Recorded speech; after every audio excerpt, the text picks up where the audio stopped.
It's the first day of July and we're stepping into a new month with bold conversations on Jasiri. We're starting off in Delta states where a law meant to protect all persons from violence is now at the center of controversy, raising questions about what it really means to legislate safety, dignity, and human rights.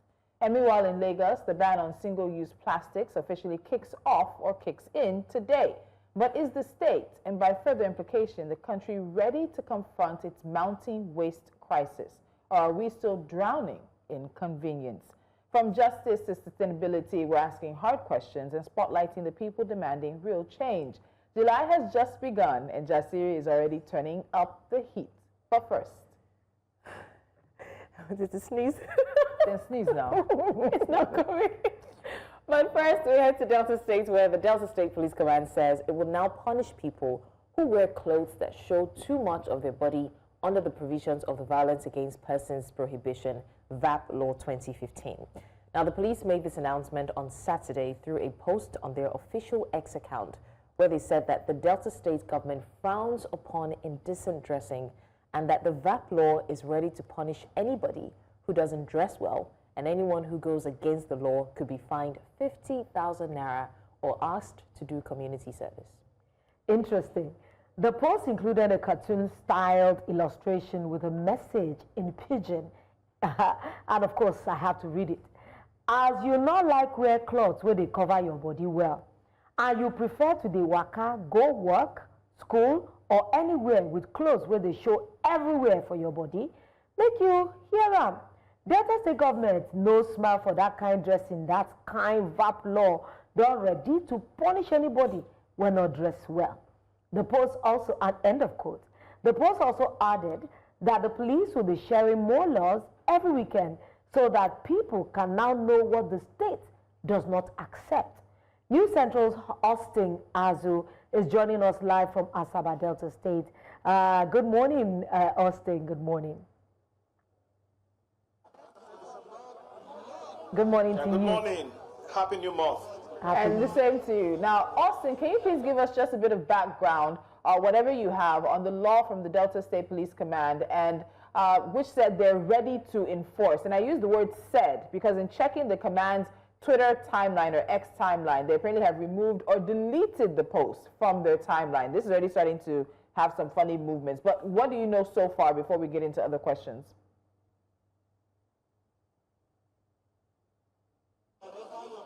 First and foremost, the VAPP law was signed into law in 2015 by the then President Goodluck Jonathan, and it was demonstrated in Delta State in 2020 and signed into law by Governor Ifeanyi Okowa in July, precisely July 27. However, since the law was passed and signed in the states, there have not been enforcement of the law until recently that the police decided to come up with the enforcement strategy. And since then, there have been, controversies surrounding this enforcement issue. However, we have some respondents here who will talk to us. Please come forward. Wait, Austin, before we talk to them, just hold on that. Oluchi Ann, tell us, what do you know about it? Austin, just hold on. So, you have a question, Lolo? Yes, just a moment before we begin to take what the people have to say about their knowledge of the VAPP law that they've simplified to pidgin English. I would like to know if the state government has said anything about this, or this is entirely coming from the police.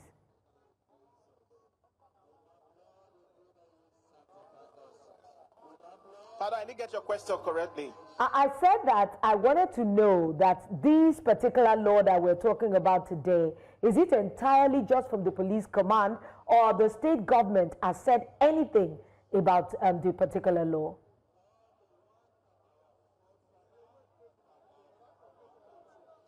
Of course, the simplified version of the law in paragraph, in chapter 16 of the 34 pages of the drafted law, in the pidgin English version of it, that has been the one circulating on the social media. So it's the enforcement that the police want to enforce right now that is generating controversy. However, we have pockets of individuals who have said that they don't have the power to enforce that law, and the penalty stipulated there that if you are caught with indecent dressing, of course, you have 50,000 naira fine or you go for a community service. So this is an implementation that the police intended.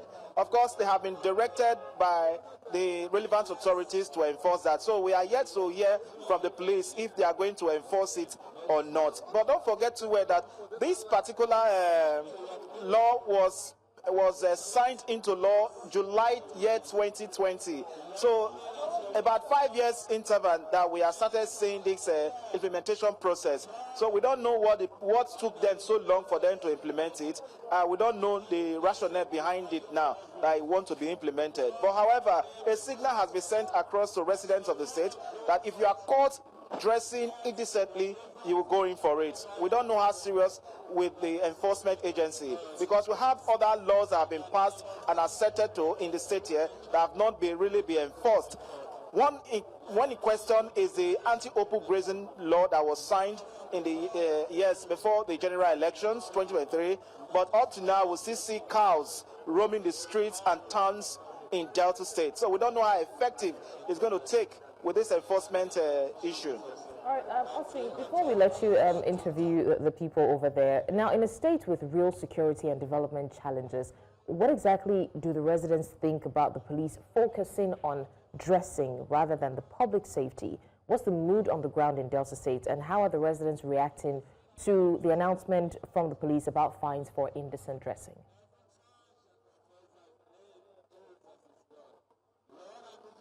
Yes, the mood is quite mixed up because we spoke to some residents of the state earlier on. They actually expressed their opinions about this particular enforcement, and we have spoken to a lot of them, and they are not too comfortable with that clause that says that they will pay 50,000 naira fine. However, some others have equally said that we know, of course, how the security agencies operate, precisely the police, and some of them will take advantage of whatever enforcement they want to enforce to begin to extort residents of the state. However, some are actually saying that they should increase the penalty, that's the consequences if you are caught dressing indecently. But however, some of those we have around here will equally bear their minds if that actually go down well with them. All right, so Austin, let's talk to the people. You can let's hear what they're saying directly with you now.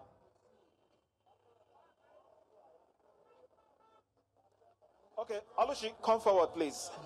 Okay, you have heard about the VAPP law, and the police, they want to implement it. If you are caught dressing indecently, you will pay 50,000 naira fine, or you go for community service. What do you think about it? Let me just speak for myself. We support the implementation, but I don't think it's the right thing at this moment. The government should empower the young girls first.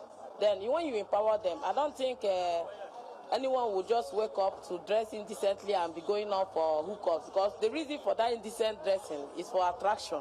I believe so that they will have customers or whatever. The government should empower the ladies, the young girls. In fact, I'm a young girl and I've been working for years. I don't think I have anything to show for it. But I have not kept quiet. I have not been idle in a year. I have never been idle. I've been in Asaba for many years. I've tried so many professions. I ran a salon. I barbed men's hair, cut their hair before I started working in a transport company. But you just get what you eat and send to your family at that moment. You don't have anything to show for it. Okay, let me interject a minute. In the midst of the hardship in Delta State and parts of Nigeria, do you think this particular law is needed at this point in time? It's needed, but after the empowerment, they should empower them, then guide them to quit this indecent dressing. Because when you motivate them, give them a reason to leave.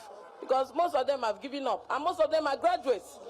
If you check them, most of them are graduates. They have given up, and most of them are the breadwinners of their family. What do you expect them to do? They don't have any other option, nobody to turn to. Okay, thank you.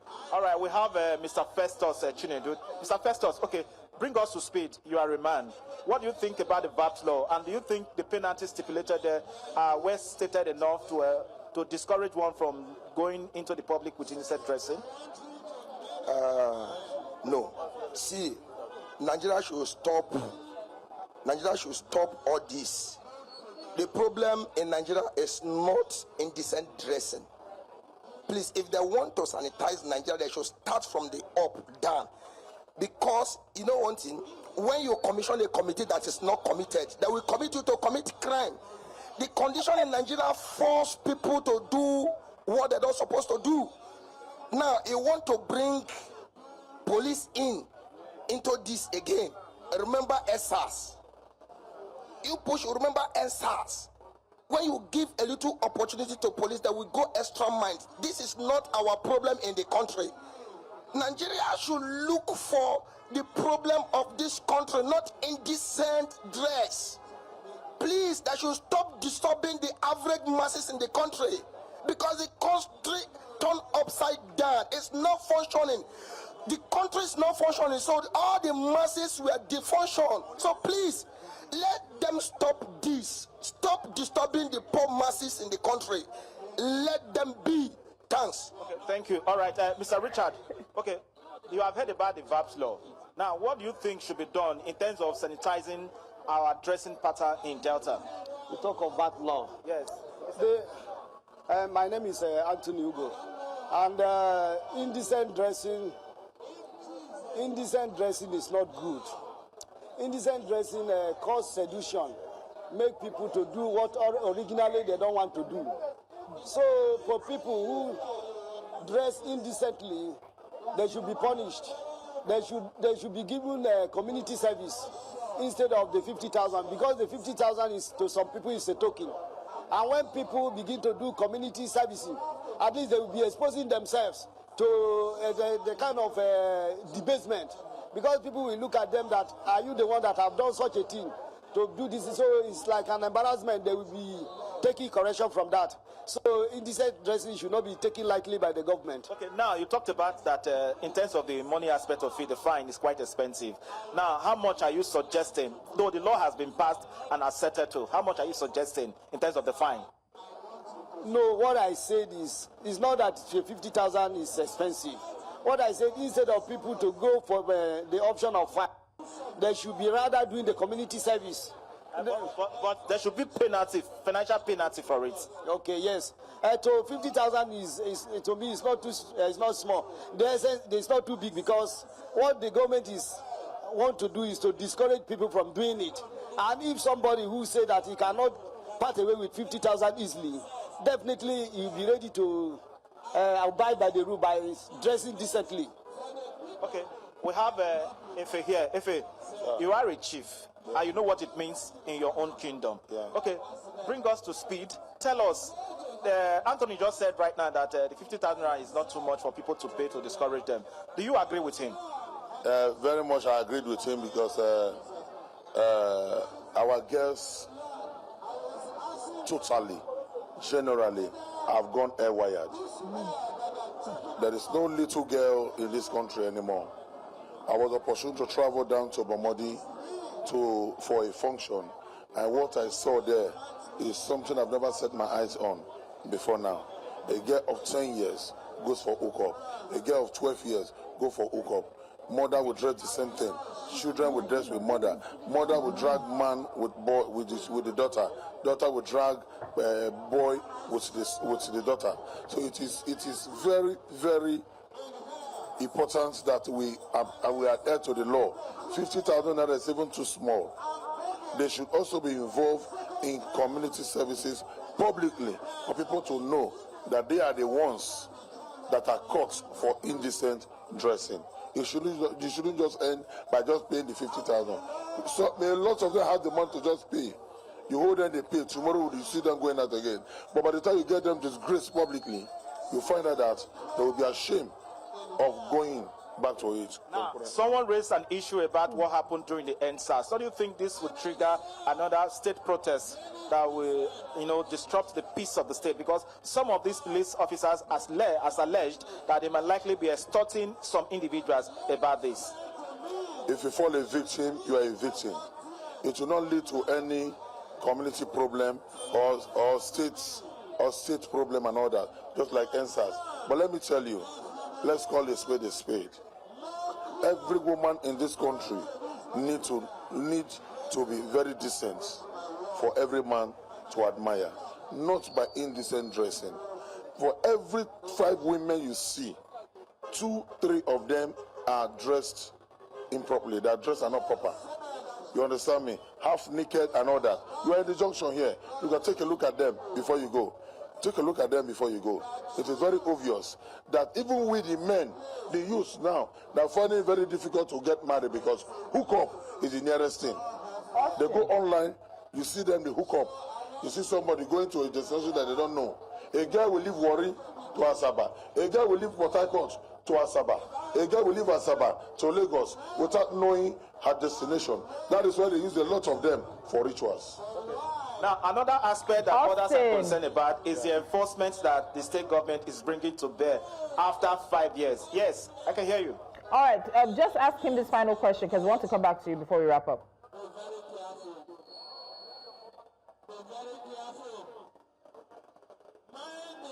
Okay, now, don't you think that there's more to this enforcement of this law than what you have just said right now?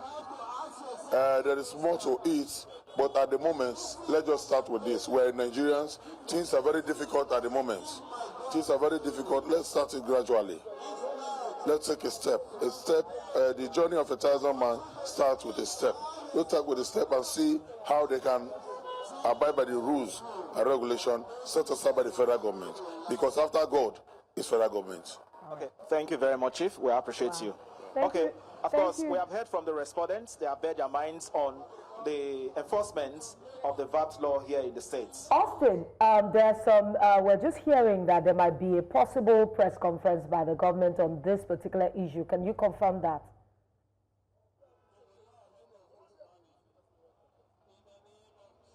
Sorry, I didn't hear you correctly, please. I said that we're hearing, you know, all over that there might be a press conference on this particular issue. Can you confirm that? Is that something that might happen? Yes, of course. After now, we intend to move straight to the Ministry of Information, where we gathered that the Commissioner for Public Information is likely going to speak to the press today. However, journalists would like to ask questions like this to know the position of the state government. And don't forget to that issues relating to enforcement of the past laws in the state, some of them has not really been enforced in total. So how come this one is going to be the one to be enforced? So we are going to elicit most of these answers from the commissioner himself. Hopefully, we expect the police to speak on this in a subsequent time. All right, Austin Azu, thank you so much. This is a conversation we'll continue to keep our eyes on, and thank you for being our eyes and ears on the ground. We'll talk to you soon. So, ladies, they're calling for a break, but I think it's important before that, just maybe 1 minute each on this, because it's quite, I have one or two, but a lot of us.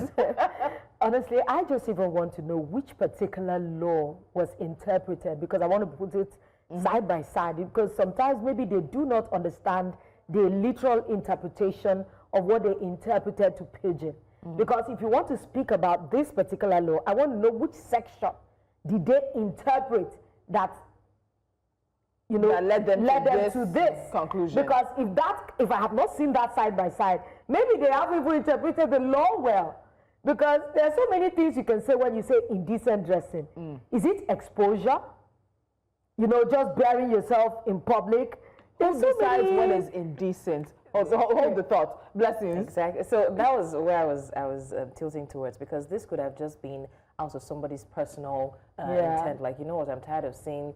And the fact that they're limiting this, there are guys who also dress indecently. And if we're going that, I mean, I believe that this is a misplacement of priorities. Like they said, there's so many things going wrong in Delta states in Nigeria that should be prioritized. But if you want to look at the dressing aspect and the indecency aspect, then go full scale. Pack all the guys that are peeing on the road. Pack all the people spitting anyhow as though they're pregnant on the road. The guys that make, you know, sexual comments to ladies, pack them too. It's not just about dressing. It's about making other people feel comfortable. So if you want to go that route, then go full scale. So I think on this, again, I'll ask, who defines what is indecent? And I remember several years ago when there was a wave in schools, and it led to a lot of it led to a lot of issues. It led to assault. It led to people taking the laws above and beyond. So I'm always very wary about that when it comes to our law enforcement agencies, particularly the police in their interpretation and then their attempts to enforce, especially something like this that is very subjective. I'll say that one. Two, the police themselves actually helped themselves enter this controversy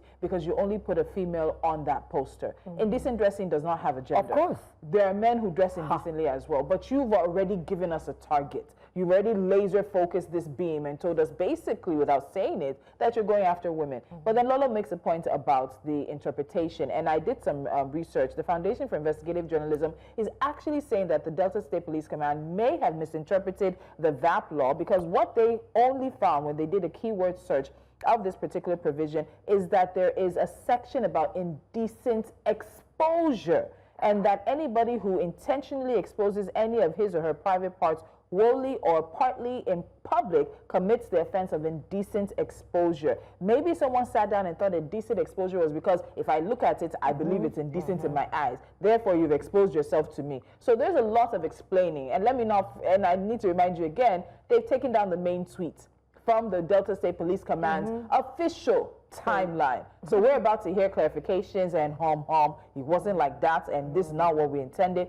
But let's wait to see what the press conference comes with, what the interpretations are, what the backing of the law is. Like the Nasarawa governor that was very enthusiastic and said anyone with dreadlocks. and I said it. And the next day, that is not what I meant. Backed quickly. We got to go on a break because we have a guest standing by. Now, from the gutters of Mushin to the coastlines of Lekki, plastic has been choking our drains, blocking our roads, and polluting our waterways for far too long. So with the Lagos State single-use plastic ban kicking in today, is this actually a bold move or is this simply a necessary one? But more importantly, are we truly prepared for this?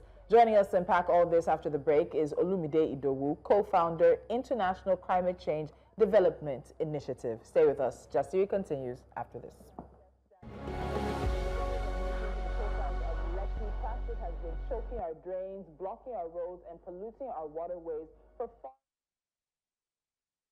All right, welcome back to the show. You're still watching Jasiri, your go-to program for bold conversations and powerful stories. Now, today we're going green, both literally and figuratively. I mean, no wonder Tolu has green. I did not know intentional, actually. No, it really actually wasn't intentional. You're being environmentally friendly.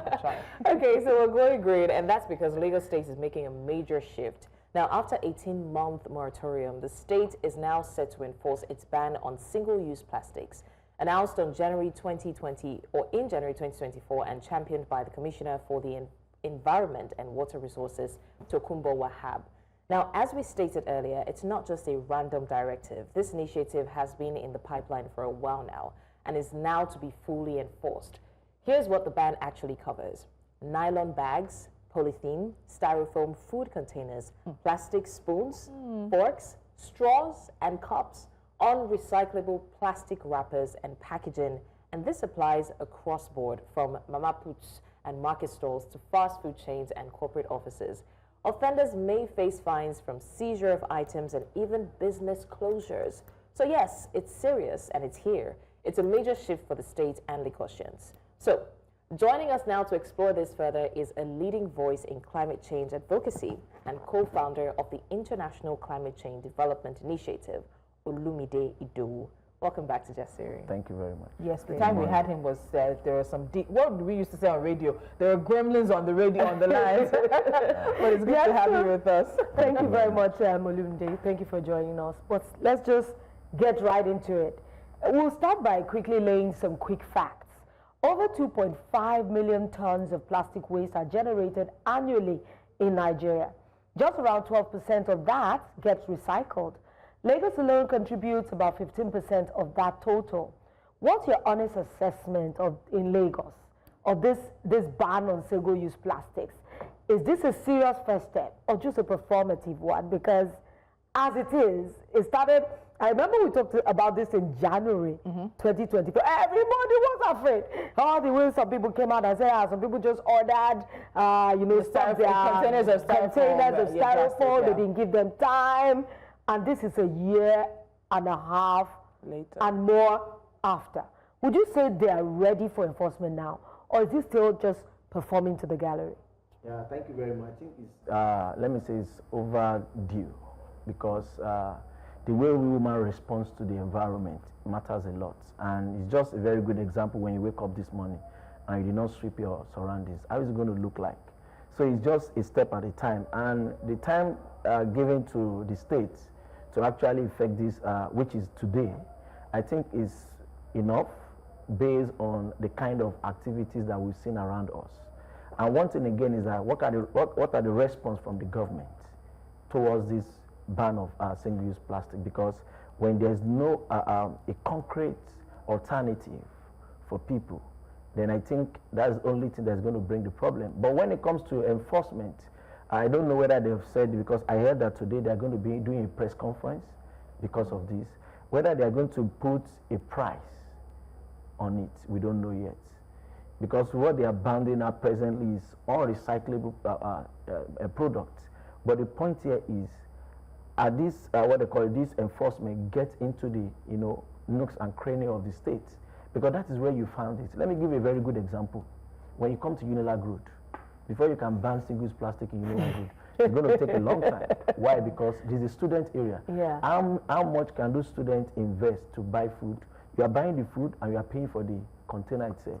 So I think that there's need. I'm not saying the move is not good, but the move should be with a sense of alternative that can help the community or the people to adapt to it.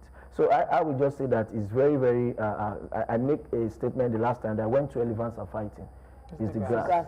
So with the grass, we continue to see the consequence from tomorrow, because by the time they start, it's just like when they say they want to demolish house. They don't give you a notice after several. So it's going to be a lot of, and one of the places that we need to be looking at now is that those mama puts, those small scale business SMEs that are trying to strive on this kind of products. Yeah, and it's struggling economy already. This is really interesting because that takes us to the next question in terms of how inclusive this process was that led to the policy. So I believe that government should carry people along.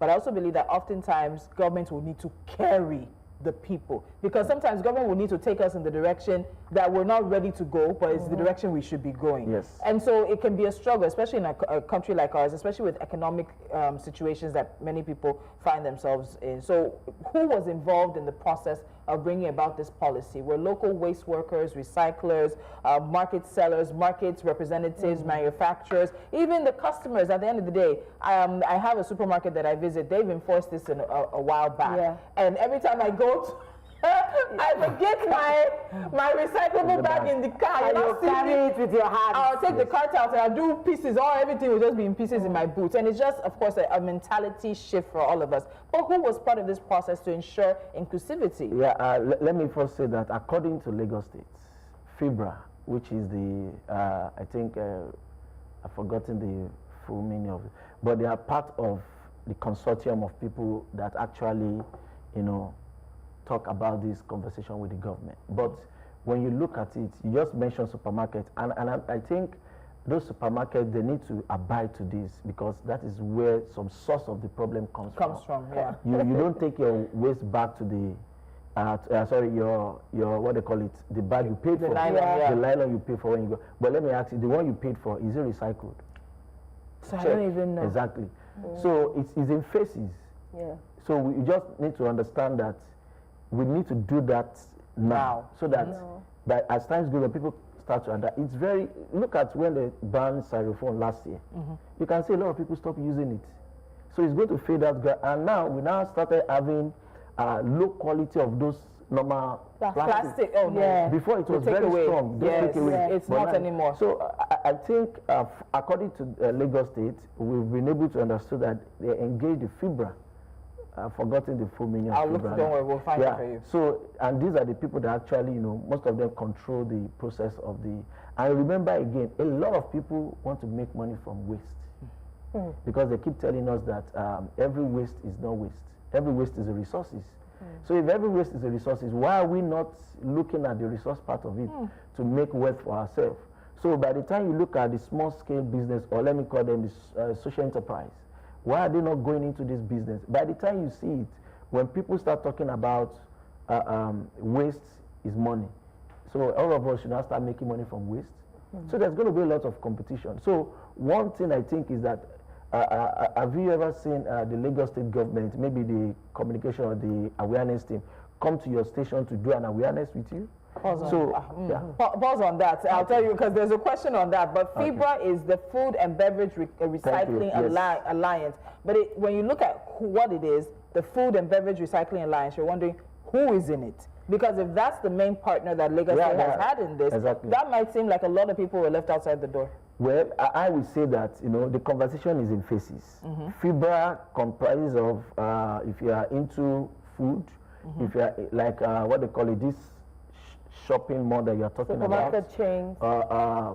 Coca-Cola, Pepsi, all these kind, what they call it, drink and stuff. Those are those are the companies that are FIBRA. But one thing is, what happened to the woman that sells food behind my house?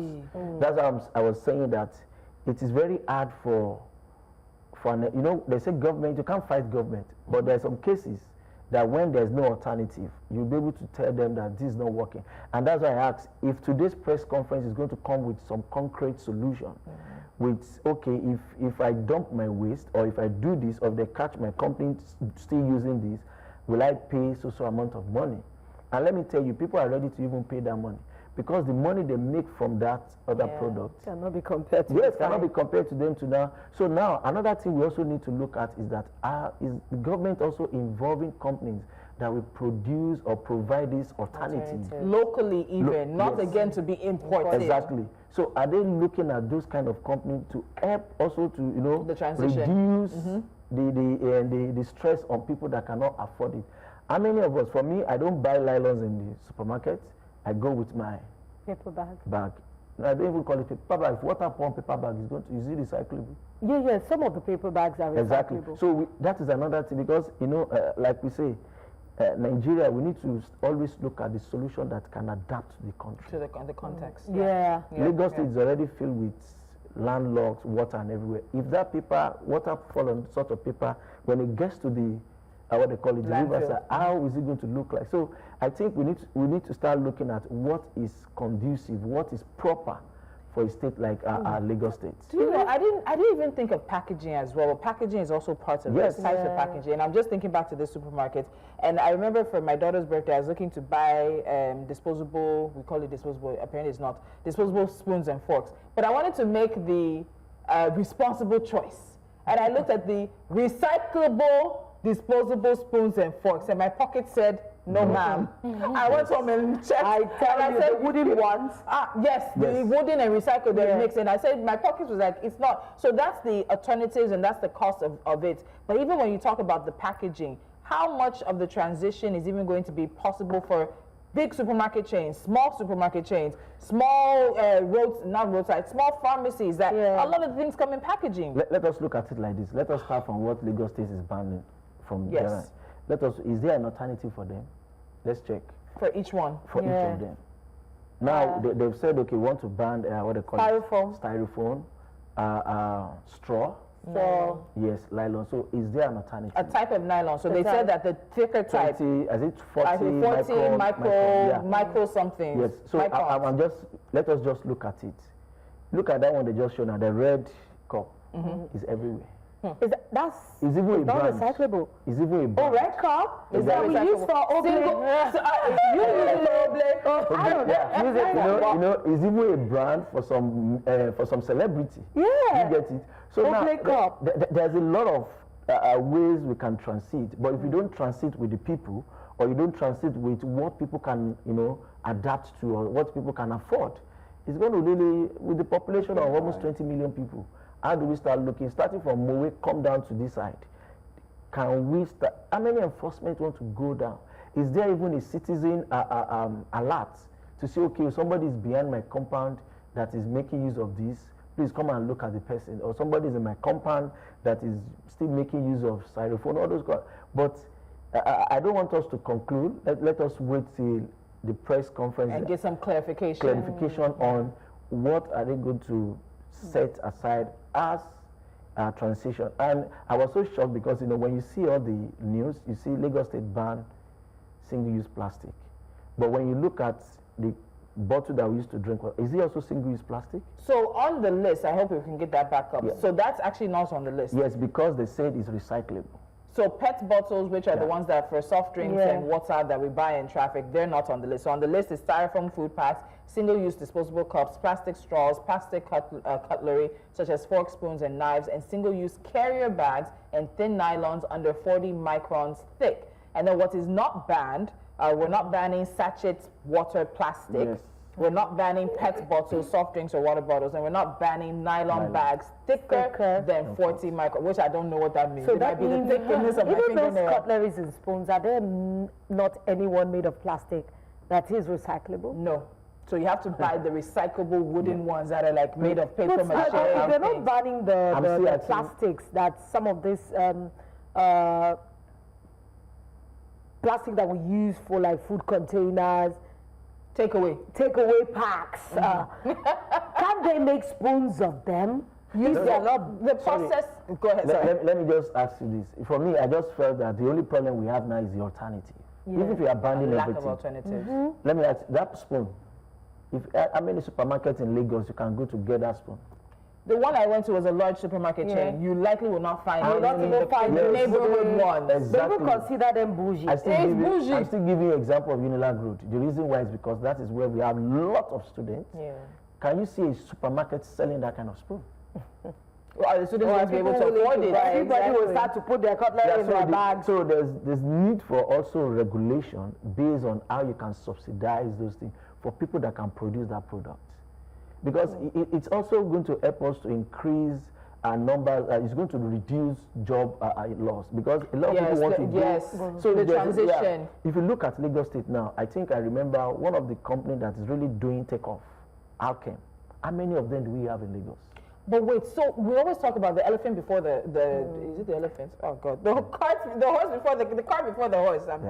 And what you're saying now, what were we doing in the 18-month transition? We gave people who have the plastics and Lagosians an opportunity to get their mindset used to it. But what did government also use the 18-month transition for? Shouldn't you put this stuff in place before you yank out?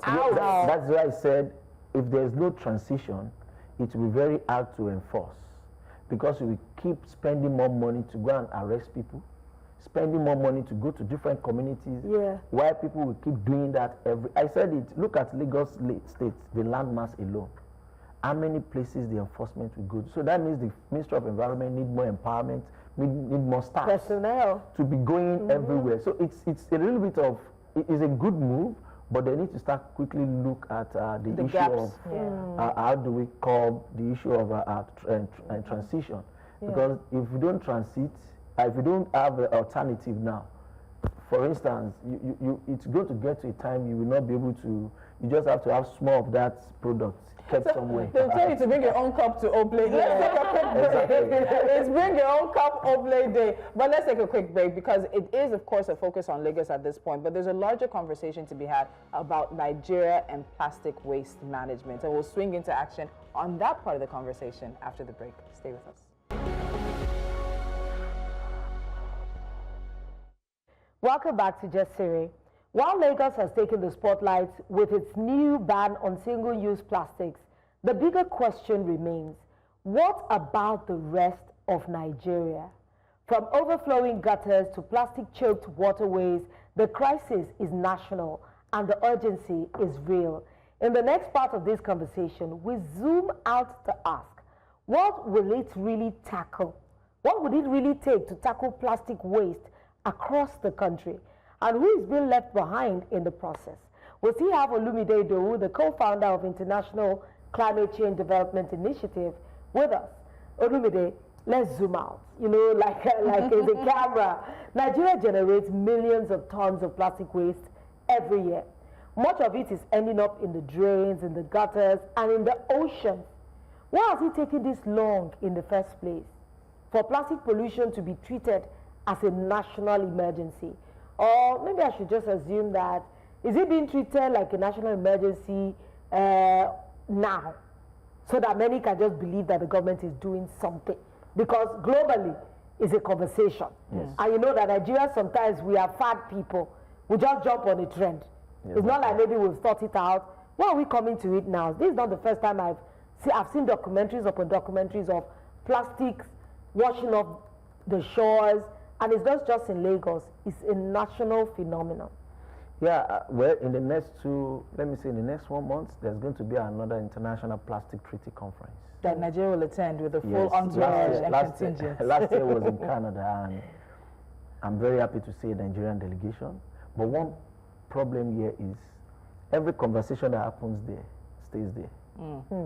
And I also say that actually the government is doing a lot internally, but when it comes to the political will, it's always a problem. You see, when you see a staff in the ministry that have the zeal to change idea, but when it gets to the upper table, It just dies naturally. so that is why you see that presently in Nigeria now we have two policies. We have the waste management and recycling policy. How many of the citizens, how many of the companies that they want them to transit have even sat down to read through? So we have a national policy. Yes, there's a policy on waste management and recycling from the federal. Two different policies, and it has been there since almost 3 or 4 years. So what is happening to those documents? How many of us?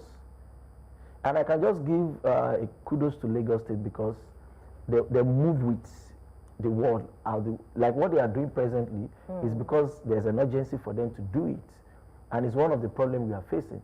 So if let me put it straight, if the government doesn't really have the mind for the environment, because they keep saying to us that what we are facing in Nigeria, the environment is not even a problem.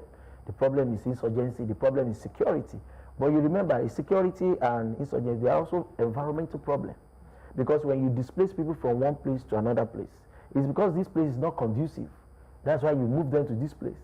So it's a big conversation that's supposed to have all these components in it. So the issue of plastic for me is about how do we look at it from the point of the local communities, not because you are able to pay for that recyclables that you can make use of. And even if we talk about transition or recyclable, how many of our people are the higher level that are even using it that's already transited? No, none of them, because we see them everywhere. It's not that we don't see them. You see a senator sitting down drinking bottle. Will you go and meet him there, sir? You've passed a policy, you've passed a... It's because of our culture. Yes. On that particular note, I'm glad you mentioned it because it's obvious we see it. It's not just on this plastic waste anything. There's a clear disconnect between what the policies and the plans are from the federal, from the top, to us as the citizens. But in particular, in your experience, what's the biggest on-ground challenge that local communities have when it comes to plastic waste and when it comes to recycling? Yeah, I think we've been saying it. When you don't have alternative, you can't adapt. You can't adapt to it. You are making 70,000 naira a month and you are eating Mr. Biggs every weekend. How do you want to? So I'll just give you an example of what is happening in the grassroots. When they don't have that alternative that is more, conducive for them to, adapt to, there's no how they will not go to that one that is very cheaper.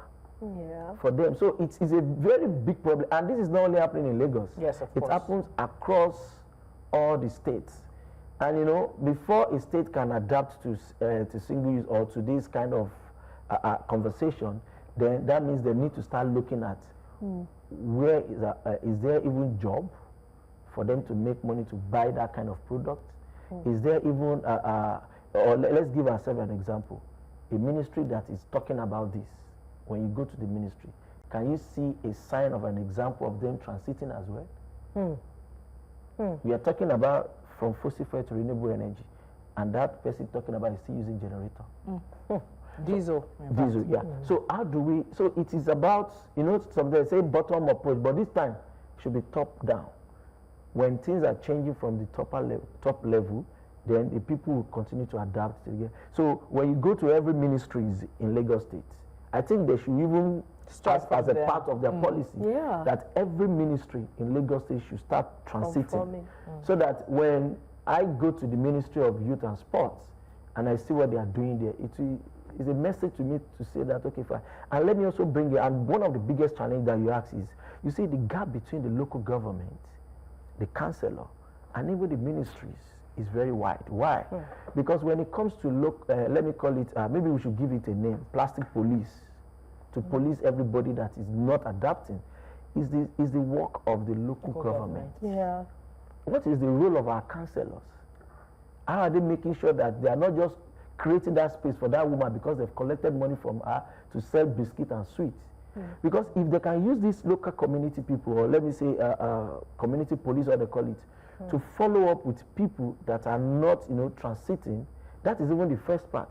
And the second part, have you put a measure to make sure that these people, while they are transiting, there's also a sort of alternative or incentive for people that are doing this. So it's a little bit of who is monitoring them and the people you want to monitor. Can they afford what you are going after them for? Olumide, I just kept, every time you say adaptability, it just points to the fact that I know for a fact that we have manufacturing companies in Nigeria that produce plastics. Yes. At least we know buckets, you go to the market, you're going to see different wares that are made of plastics. And that means that what is the government, like you keep saying adapt, some of these companies are already established. Maybe what they need is just expansion to be able to adapt some of their processes to suit this new trend.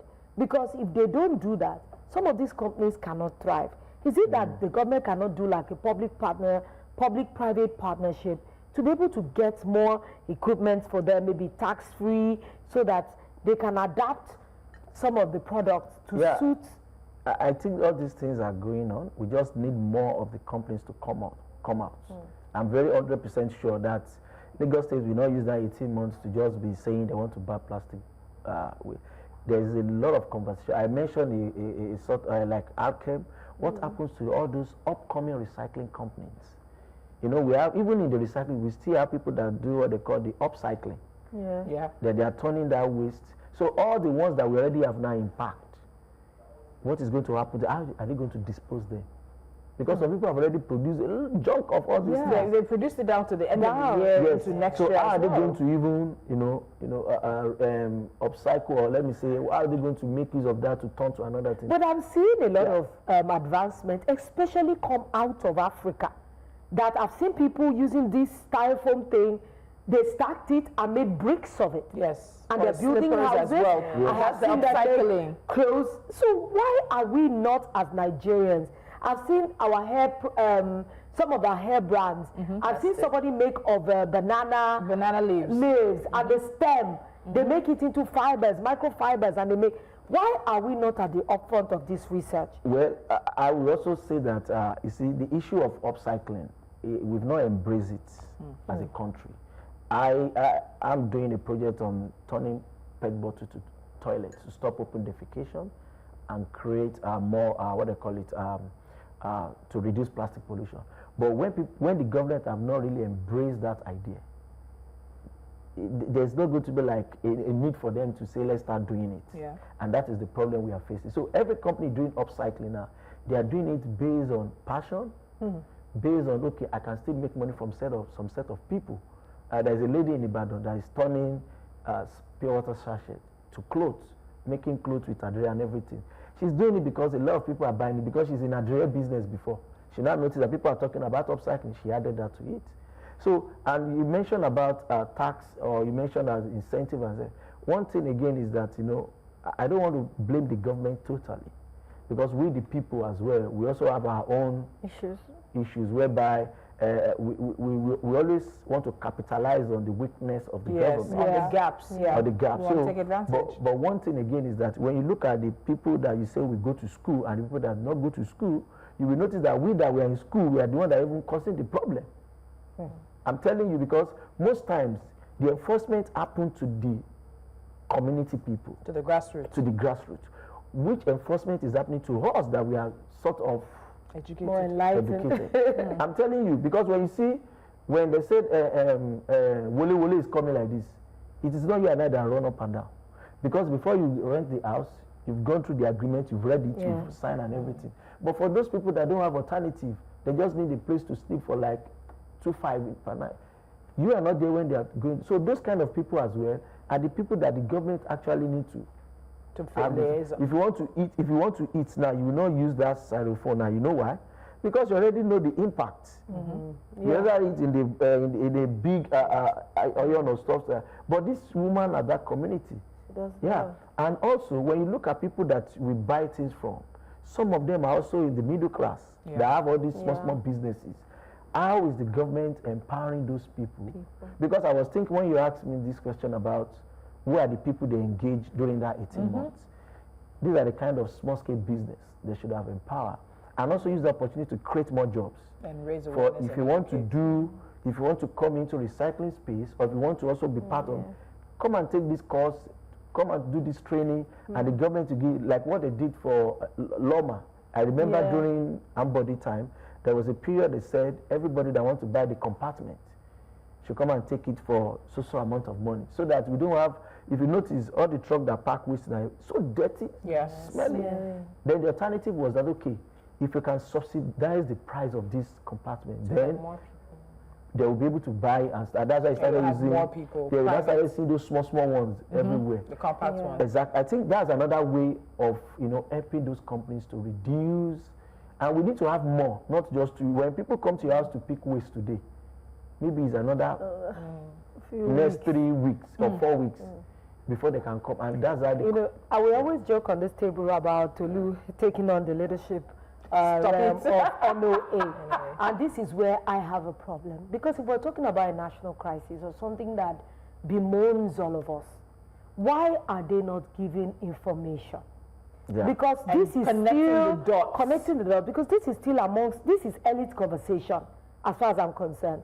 I've had the privilege of going to like a mama put, and they are obviously ignorant. They will even tell you, this is how much plastic is, this is the cheaper version. And many of them, the conversation is going over their head. So the communities, the people that really affect, how are we to get this information or messaging to them? The people. Because growing up, I see messaging done in Yoruba, Hausa, Igbo, dramas on you will see radio. posters, they even make cartoons. Malo, styrofoam, yifi gel, you know that. Yes. And in Yoruba, it's so nice. But we do not hear only us. Let me quickly let you know. You have 30 seconds. Let me quickly let you know. Lagos State have all those things. Both the jingles and everything. But most of us don't hear about it. The reason why some of us have privilege is because we ask questions. But for people that don't have the opportunity, that is why it needs, that's why I said they need more manpower. How many of us listen to radio? Everybody has jumped into Netflix. I still listen to radio. I'm a radio person. I'm not talking about you people. I'm talking about our old father that they put on radio. I mean, because these are the kind of things they need to listen to and hear. So I think it boils down to the gap between the state and the federal as well. Because if the minister is saying this, and the commissioner is saying this, and the local government is saying this, and there's no connection between, then there's going to be a lot of Wow. I had to grab him today because he was actually supposed to come tomorrow, but he has some events and previous commitments. Well, Olumide Idowu, thank you so much. I know it's the beginning of the conversation, and we hope to also hear some more clarity and information from Lagos State with the press conference. But the ban may have started in Lagos, but the real work lies ahead in policies that include the people, in habits that shift mindsets, and in a country ready to treat plastic not just as waste, but as a warning. We'll leave it there for now. We'll see you guys tomorrow morning at 10 a.m. West African time. This has been Jasiri. Bye for now.